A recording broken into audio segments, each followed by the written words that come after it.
All right, you guys, welcome back to the Alpha platform. Thank you guys so much for the love, likes, subscribes. Let's get to 1,500 subscribers next week. The channel is blowing up, and I'm happy to see that.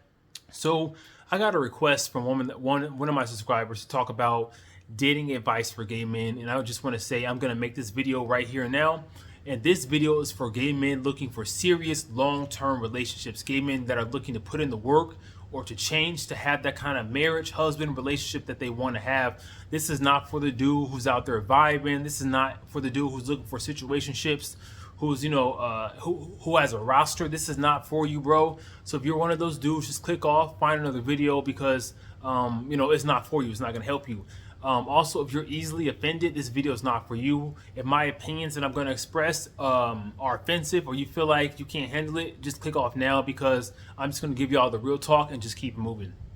Number one, the best piece of advice I can give any gay man, any single gay man looking for a long-term relationship or a husband is to stay away from women on social media, particularly single women, and be careful about the advice you take from your single female friends. When I was growing up, I was raised by a single mom, right? And she taught me that the only benefit of having a man in my life was to make my life easier. And if he couldn't do that financially by bringing home more money than I could, then he wasn't worth anything, that he was useless and you could treat him like garbage and treat him like trash and disrespect him. And the modern woman today, that's what they also teach other women to believe. And a lot of you gay men are moving out here like women. Y'all are not understanding that we may be gay, but we are still men. We don't practice hypergamy. We're not supposed to practice hypergamy. And a lot of gay men, they're only looking to date dudes that are more successful than them. But that's not our game. That's not for us. That's not for us. As men, I feel like the best thing you can do as a man looking for a relationship is understand that there are some men that are very successful and others that are not as successful.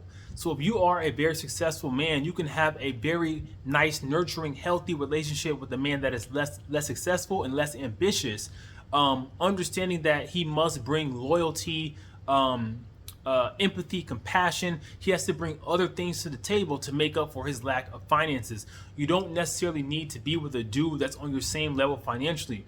I know some of y'all would be like, I don't care. Like, I'm still dating a dude that's on my level financially. If he can't pay all the bills or pay 50-50, I'm not getting with him. But again, y'all practicing a female mindset. That's not how it works in the male mindset. That's not how it's supposed to work. As a man, I make very good money. I tell you guys about my story all the time. I worked very hard in my 20s to live good in my 30s now.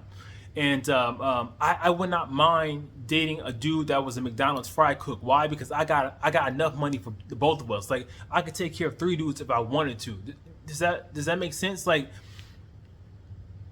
the money that I make and I'm bringing in, for me, that's enough. Like, I don't need a dude that's going to be bringing just as much money as me. Like, that's not an important factor for me. For me, it's like, are you loyal? Are you trustworthy? Can I be open with you? Can I be intimate with you? Are you going to respect me? Are you going to respect my honor in front of your friends and family? Are you going to come home every night? Or are you going to be a club head? Like, are you going to have peace with me in this house? Or are you going to compromise with me on making important decisions? That's important to me because I can't buy that. I can't buy that.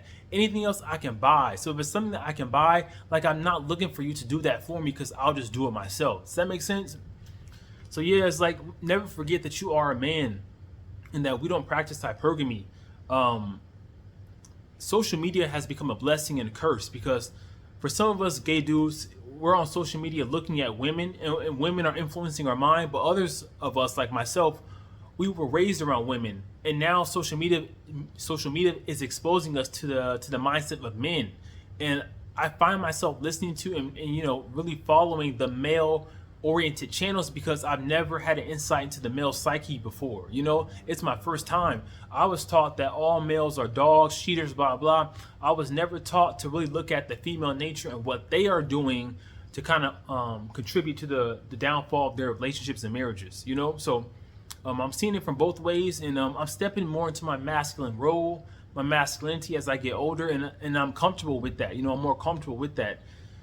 So yeah, I don't believe in hypergamy as a man. I don't practice it. If I were to get divorced today, I would easily go find myself another husband. I would not care how much money he makes. I don't care about his education level. I don't care about any of that because I got enough for the both of us and probably a third too. You know, so I'm good on that.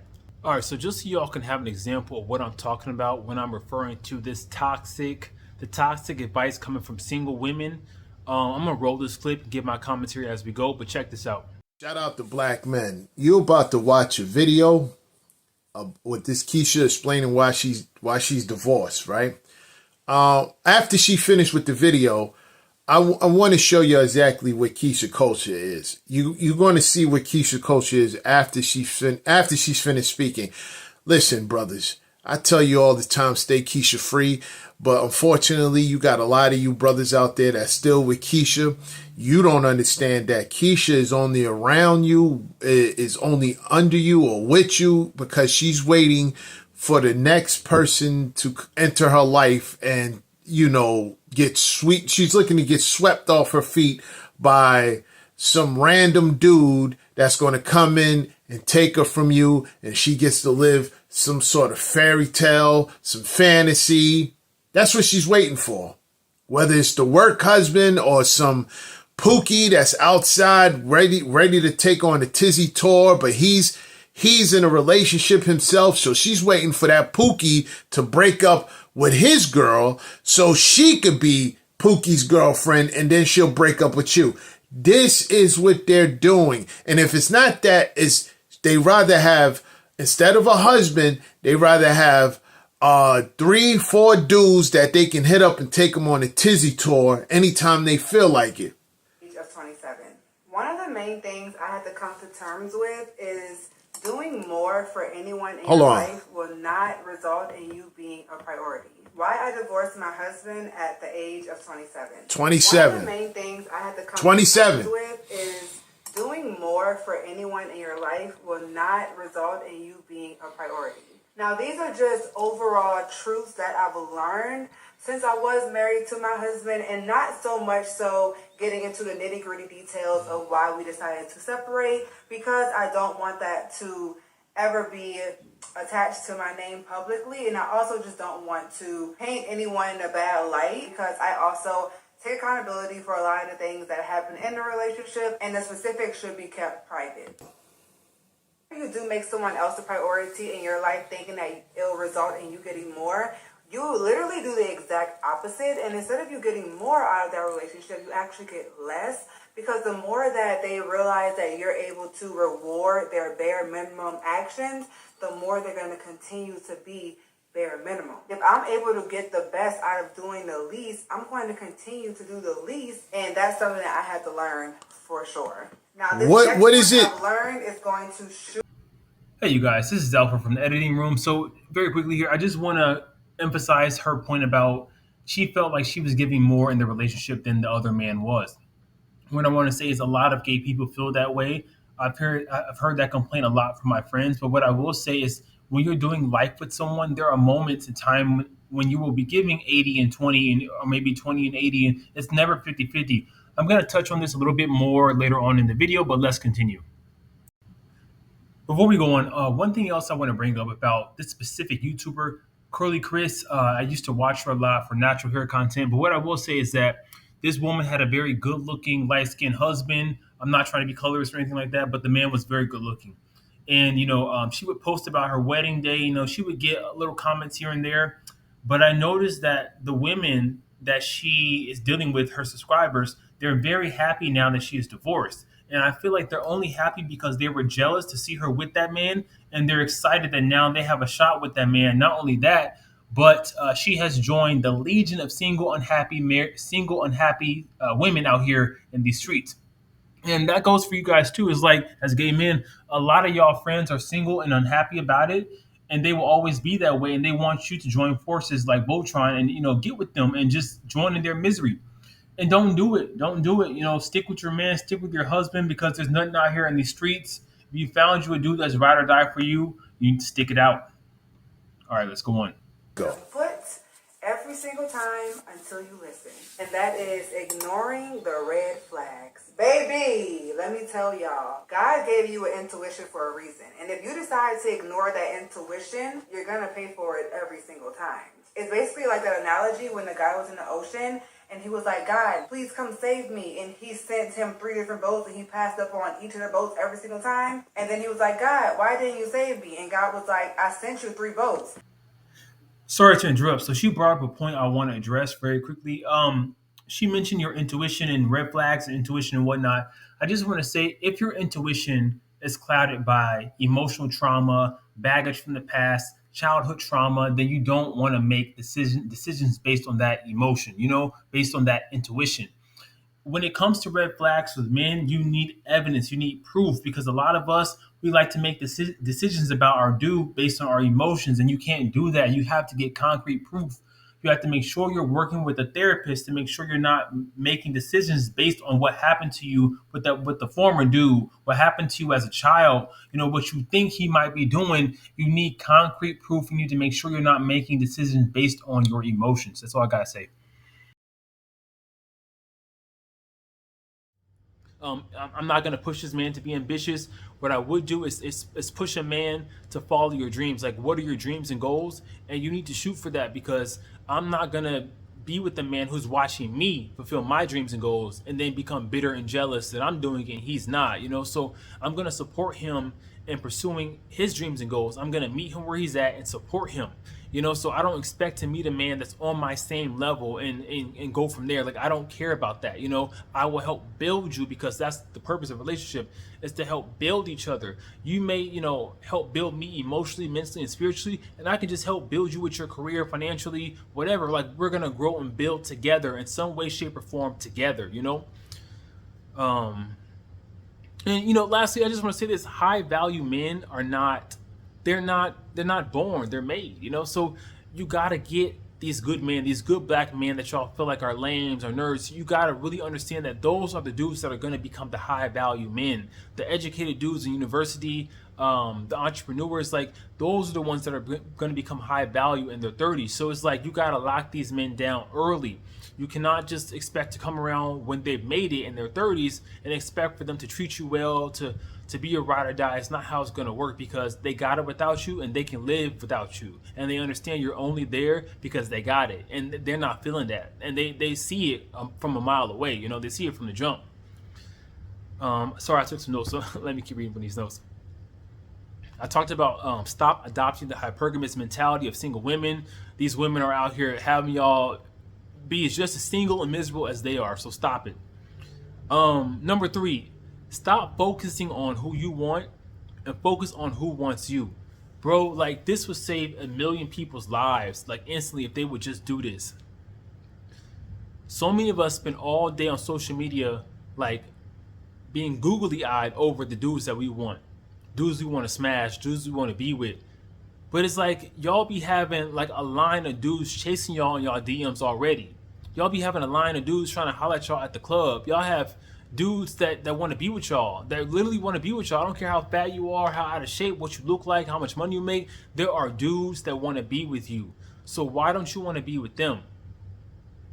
I'm not saying don't be attracted to these dudes, because there needs to be some sort of attraction, but understand that attraction to a person grows over time. It's not just physical, So this dude may lay it down very well in the bedroom, shock you, just shock you, and you'd be like in love with this dude after 6 months. This dude may have a good job, he may be stable, he may be compassionate, understanding. What I'm trying to say is, stop being so physical in your determination on who to date and who not to date. Because the looks don't matter. I told you guys my story, how I looked when at 26 when I first met my husband versus how I look now at 34, night and day, bro. Sometimes I don't even want to break out those pictures. Sometimes I don't even want to look at those pictures from back in the day, because I'm so ashamed. Like, I'm so embarrassed, because it's like, man, like, I hate the way that I looked, But yeah, stop focusing on who you want and focus on who wants you. Turn around and look at who wants you, because that's all that matters in the end. All right. Another controversial topic here, but both parties need to wait to have sex, get tested together, have individual therapists, and a couples counselor that you go to together. Waiting to have sex is the number one thing you can do to stick out in a man's mind. If a man wants you, all he's thinking about is, bro, like, I want to get with this dude. I want to get this dude in the, on his back. I want to get this dude in the bedroom and see what's going down. That's what's going on in his mind. And it's like, the longer you can make him wait, the longer that anticipation and the greater the fantasy grows in his mind. Now, you need to understand that when you meet a single man, he is never truly single. I don't care what these dudes tell you. They always have a sneaky link or a sexual partner somewhere. They're always entertaining some type of dude somewhere. They're never truly single, and you gotta become okay with that. You gotta be okay with that. Excuse me. You gotta be okay with that. So while you're waiting to have sex, he may be entertaining other dudes, and you gotta be okay with that. I'm not saying you don't entertain other dudes as well, but choose what you want to do. But just understand he may be having sex and entertaining other dudes. And there's a possibility he could fall in love with the dude he's smashing, but there's a better chance that he won't, because nobody's impressed by somebody that gives it up on the first night. Like, nobody's impressed by that stuff. So keep going on, go on routine dates with him, keep texting him consistently, keep the communication open, and just see what happens. Just see what happens. But also getting tested together. When you get into these relationships, a lot of dudes like to lie about their STD status. I would say the best thing to do before you start having sex with any man is to go to the clinic together and get tested together. That way y'all know where both of y'all stand, and y'all can make healthy decisions for yourselves regards to your sexual health. It's very important. It's very important that y'all do that, and just start with a clean slate. So if there is any cheating going on in the future, you understand from the jump, like, hey, we already have this test results done. We can see that clearly we didn't have this in the beginning. Why do we have it now? Like, you're on some BS. So get tested together. Individual therapy, like, as a human being, you should always be evolving. You should always be looking to tackle your demons, your trauma, because we all have been affected by the demons from our childhood, and they show up and they still like kind of control our decisions as adults. And you need to be aware of that and conscious of that. And the only way you can be is if you get a therapist. So when you meet a man, you want to be working on your trust issues, on your abandonment issues already. And ask him, does he have a therapist? If not, help the dude find a therapist. Ask him if he's open to having a therapist. If he says no, red flag. I wouldn't date a dude that's not open to going to therapy. I wouldn't date a dude like that. There will be moments in your relationship where there will be problems that you guys cannot solve. Like, you will try to solve them on your own and you can't. And that's when you need to go to couples counseling. You don't let issues bicker and linger and fester for years and years and years. You don't do that. You go to couples counseling if you can't figure something out, and resolve it as soon as you can. That's what you do. And 4A, another point, I call this 4A, point 4A. Another point here on the side note, be honest about your past, including your sexual history. Bro, a lot of y'all are not honest with y'all partners about y'all sexual histories and y'all past, because y'all scared and y'all ashamed. And my thing is, if you're ashamed of something that you're doing, you probably should not be doing it, bro. You shouldn't be doing it. You can find a toy, your hand works just fine, but essentially you shouldn't be doing it if you're ashamed to tell your new dude about your sexual past. And the reason why you need to tell them is because it's going to hurt when somebody else tells them. And trust and believe somebody else is going to tell your dude about your sexual history and your past. Either it's going to be a messy friend or a messy hookup, or even your own relatives, bro. Like, I had my husband's aunt try to tell me about his sexual past. I'm like, I already knew this shit. Like, his own sisters try to tell me about his sexual past. I'm like, bro, I already know this stuff about him. It was painful for him to try to like come out and tell me about it, and he did it over time. But at the same time, it's like, you got to trust your man with your truth. You got to trust people with your truth. And I'm happy he did that, because these people couldn't hurt me with it, because that's their objective, their goal. By exposing your partner's sexual history is to hurt y'all and to cause chaos and confusion amongst y'all. Because a lot of people want y'all to be single. They don't want y'all doing good in relationships and doing better than them. I just did a video about that. People don't want to see you doing better than them. Don't want to see you doing good. And that includes relationships and marriage. Learn about your partner's love language. And you have to work at that every single day. There's a book about the 5 languages of love that I read back in the day, and it really helped me with my husband. If you're not able to read that book, simply ask your man or ask your potential date, how was he shown love as a child? Ask him that. because that's his love language. For example, my mom was not touchy-feely. She didn't give me words of affirmation. All she did was spend time with us when she could. So therefore, my love language is quality time. You know, my husband's love language is our words of affirmation and touch, because his mom was very much physically touchy with him.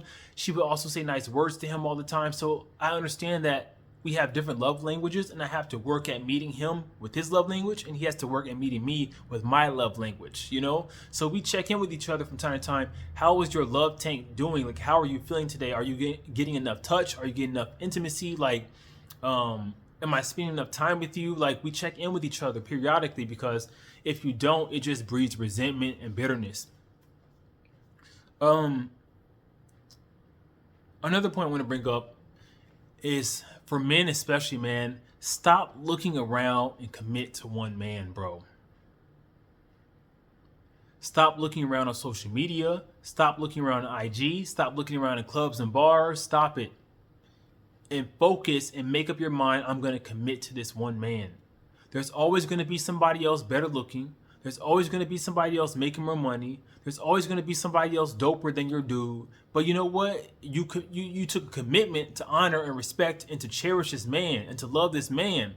So you need to honor your vow and put aside that childish stuff, that lustful stuff, and commit to your dude. Commit to your dude. Give him everything, all of you. I really feel like a lot of us have this grass is greener on the other side mentality, and it's wrong, because it's not always greener on the other side. Your dude may have problems, but guess what? All dudes have problems. The next dude's problems may be worse. You know, the next dude's problems may be much worse than your dude. So what's the point of switching up from one problem to another problem? You know, like, commit to your dude and understand that that man, if he's by your side and he's with you and he's for you, that's your dude, bro. Like, that's it. That's it for you. Unless you guys get a divorce or break up, or, you know, something happens, he passes away, that's your dude. You know, stop looking around. That's it. My husband and I, we have conversations all the time about how we can't imagine life without each other. We've been together so long. We have braved so many things together that we can't imagine life without each other. And it's like we're getting to the point where we want to have kids, because it's like, if one of us passes away, we want a piece of each other here. Like, we want to have remnants of our love here, which would be a family here, to remind each other of the love that we have for each other, you know? So I want you all to experience that. I want you all to get to that place with your husband, with your dates, with the dude in general. I want you to get there. Let's see what else I got here before we get ready to go. Oh yes, very importantly. If you're in a relationship right now, or if you're going to be in a relationship, I want you to understand this. There will be seasons in your life where you're going to be given more than your partner. And I want you to know that's normal. Seasons where you're going to be paying more. Seasons where you'll be more emotionally invested, more mentally invested in the marriage or relationship, and understand that's normal. That's normal. Michelle Obama talked about this, how there were seasons when they both had, they had the children were just born, and how she couldn't stand Barack Obama because he was able to go out and live his life and do his thing while she had to stay home and raise kids. So like, she felt like in that moment she was giving more than him, and she probably was, but that's normal in a relationship. It's not 50-50 always. Sometimes it's 80-20. Sometimes it's 20-80. And you got to be okay with that, because we're human beings and we're living life, bro. We're living life. We go through ups and downs in life. We go through health issues. We lose jobs. We lose parents. Your partner's going to need you to step it up in those times, and just understand that's what you're supposed to do as a partner. Hold their hand through the darkest hour and help them get to it, because your dark hour is coming. Trust and believe, your dark hour is coming, and he needs to do the same for you, so y'all can help each other get through this thing called life. But yeah, like I was saying, like, your dude is supposed to be there to help hold your hand through life, and you vice versa. So what do you guys think about the advice that I gave you? Again, this is coming from a dude that's been in a marriage for 10 years. My dude and I got married in 2020 during the pandemic, but we've been together for such a long time. We're about to get remarried again in a few weeks, 2 weeks to be exact. It's worked well for us. Learning how to practice forgiveness Every day is a new day in this marriage. We don't hold the past against each other. No matter what happens, we've committed to each other, and we determined that, hey, what happened yesterday, that was yesterday. Today is today. You have to wake up every day and determine and I guess just make a decision to forgive somebody. Like, make a decision to forgive. You're never gonna feel like forgiving. You have to decide, hey, I'm gonna forgive my dude for X, Y, and Z that happened, and you got to move on. There are things about your partner that will need to change, toxic things that will need to change, and that person has to be willing to work on their toxic traits, just like you need to be willing to work on your toxic traits. And if ever there's a point in your relationship where one person refuses to work on their stuff, refuses to work on their shit, that's when you know it's about to go down the drain. That's when you have to make it clear and communicate clearly that, hey, I'm not liking this. Like, we need to work this out, or else I'm feeling X, Y, and Z, you know? So clear communication is key. Like, a lot of y'all gay men, y'all feel some type of way about not getting a text back and stuff like that, but y'all don't clearly want to communicate y'all's problems with abandonment. Like, the dude needs to know this stuff. Otherwise, it's like you're functioning and making decisions from a place he knows nothing about. Like, people will give you grace if they know about your trauma and they know what you went through as a childhood. But y'all don't want to be intimate enough with another man because y'all taught not to be intimate with men, that y'all don't want to reveal these things about yourselves. But if you love a man, these are things that you must talk about with your man. These are my traumas. This is where I hurt. You know, these are things that you need to have discussions about with your dude. But yes, open communication is very, very important. Your fears, your hopes, your dreams, your expectations, the fear of losing them, they need to know about everything. And the right dude won't use those fears against you to hurt you. The right dude is going to understand you and not try to like trigger those fears. What they're going to do is like, oh, you know, he's acting out because of what he went through as a child. Let me have compassion and sympathy for this individual. Let me understand where he's coming from so I don't match his energy. If he's up here, I don't need to be up there with him. Let me, you know, stay down here, try to calm him down, or give him his space to like calm down. Secondly, what I want to say before I go, what I will say before I go is that a lot of y'all like these high energy, super passionate relationships, and those relationships don't last. They as quickly as they burn up, they quickly fade away. So it's fast, a quick dopamine hit for y'all, and it's exciting when there's domestic abuse. It's exciting when there's like all this arguing going on, and you need to get past that. You need to grow up, become a man, become an adult, and understand that that's not real life. That is how children and teenagers work their relationships. But as a grown adult, y'all have bills, responsibilities, health issues going on, trying to save for retirement, trying to build, assets, trying to, pay off a mortgage or a car note. Y'all don't have time to be fist fighting and arguing all day and night. Y'all don't have time for that. So stop it. That stuff is not exciting. It's not sexy. It's not cute. I've let it know many times, if you put your hands on me, bro, like, I'm out of here. Like, I'm not dealing with that. As a man, I'm not dealing with that because I respect you too much. And I respect myself. You're not about to turn me into a man that I don't want to be. If I'm not putting my hands on dudes and I don't want to be that type of dude, I'm not going to let you and allow you to, like, turn me into that person. I'm also not going to allow you to turn me into a cheater. So if you step out on me, I'm not going to do the same thing that you're doing to me. I'm going to just, let you do you, and I'm just going to exit stage left. I'm not going to get upset. I'm not going to, cut up your clothes, bleach your clothes. I'm not going to slash the tires in your car. I'm not doing none of that. I'm just walking out. Because in my eyes, I gave it my all, and my all wasn't good enough. My all wasn't good enough. So what's the point of me lashing out like a female when I can just walk away like a man? So that's how I feel about it.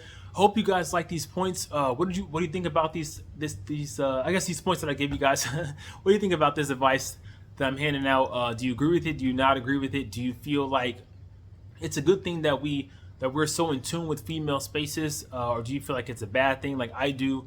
I just feel like we need to have boundaries with female spaces because these women are not telling y'all how miserable they are. Like, they're not revealing it to y'all because, like, you need a man, they need a man too, and they're growing up and finding out the hard way that they can't find a man. And these men are out here, bro. At any age, you can find a man when you decide to man up and do your work and stop looking for this Prince Charming. Stop looking for it. It doesn't exist. You're not even a Prince Charming. So stop looking for it. Man up and find a man and call it quits. All right, you guys. That's all I got for today. Thank you all for joining me for today. I appreciate the love. Take care and peace.